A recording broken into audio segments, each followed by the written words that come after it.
Hi guys, so this next misconception is one that is very popular among many Muslims today, specifically when it's referring to those people who call others to Islam. They tend to use this verse in order to show the specialness of the Quran. So this challenge is found in Surah Al-Baqarah in verse number 23. And in this challenge, Allah tells the listeners, وَإِن كُنْتُمْ فِي رَيْبٍ مِّمَّا نَزَّلْنَا عَلَىٰ عَبْدِنَا. And if you are in doubt concerning that which we have sent down upon our servant, the servant here being Muhammad, فَأْتُوا بِسُورَةٍ مِّن مِثْلِهِ, then produce or come up with a chapter like it. وَدَعُوا شُهَدَاءَكُم مِّن دُونِ اللَّهِ إِن كُنتُمْ صَادِقِينَ, and call upon your witnesses besides God, if whatever you're saying, if you are in fact the truthful ones. So people use this verse in order to show that people cannot come up with a chapter like the Quran, and they use that as evidence that means that the Quran is in fact from God. However, what people fail to understand, as far as I'm concerned, is to actually read the verse in context, because this challenge in of itself is actually a nonsensical challenge. It doesn't mean anything, it doesn't mean much at all, because who's there to actually judge? It's too subjective. There can't be a challenge like that. It's a nonsensical challenge. If you say to someone, oh, my book is the best book in the world, so come up with a book like it, but yet there are no people who are going to judge whether this book is actually the best in the world or not. What people fail to do is to read the verse in context. You see, because when you read the verse in context, you'll be able to understand what the verse is actually talking about. The statement or the quotation right before this verse is actually فَلَا تَجْعَلُوا لِلَّهِ أَنْدَادًا وَأَنْتُمْ تَعْلَمُونَ. Do not set up rivals to God when you know. Then the verse comes, and if you are in doubt concerning that which we have sent down, then produce a chapter like it. Now, what people fail to understand is to connect those two statements, because the verse begins with وَإِن كُنْتُمْ, and if you are here, so it must be read with what comes before it. So the verse has to be understood in that context, because during the time of the Prophet, around him or in his surrounding or in his environment, there were people worshipping multiple gods. So because they were worshipping multiple deities and other deities other than God, Allah issues them a challenge. He says that if you do say that there are other equals, or that there are other gods other than God, then they would be able to produce some sort of revelation to you. They would be able to give you some sort of communication. So produce some sort of communication that you have received from these deities, and let's assess it. Let's look at it and see if it matches, or if it is equal, or it is like the Quran. Which is why Allah, in fact, in the same verse tells the people, وَدَعُوا شُهَدَاءَكُم مِّن دُونِ اللَّهِ. Call upon your witnesses besides God. So call upon your witnesses other than God if what you're saying is actually true. So call those witnesses, bring your revelation, and call your witnesses, and let's assess.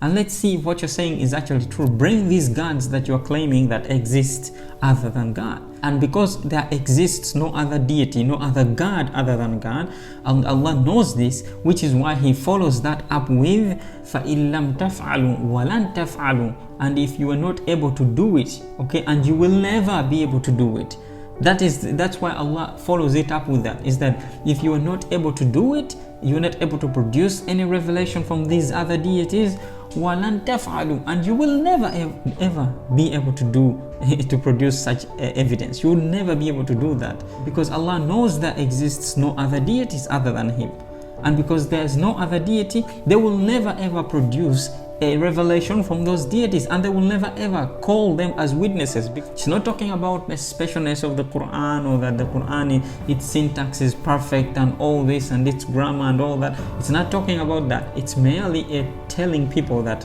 if you are claiming in the surrounding in which the Prophet was living, if you are claiming that there exist other deities other than Allah, then you will be able to produce some sort of revelation, some sort of communication from these other deities, and you would bring it with you and call those deities as witnesses, and let's assess, let's see if your claims stack up.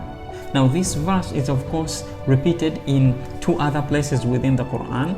In one place in Surah Yunus, in which Allah says that أَمْ يَقُولُونَ افْتَرَى, or do they say that he, Muhammad, has invented it? Do they say that he has made it up? قُلْ فَأْتُوا بِسُورَةٍ مِّن مِثْلِ, then produce a chapter of its like.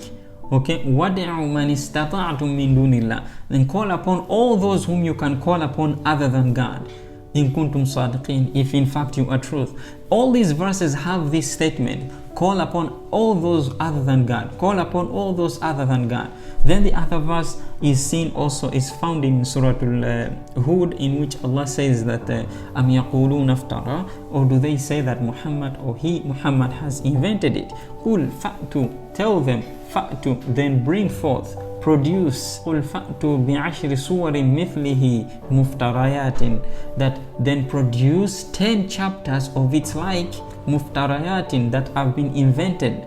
وَدَعُوا مَنِ اسْتَطَعْتُم مِّن دُونِ اللَّهِ, and call upon those whom you can other than God.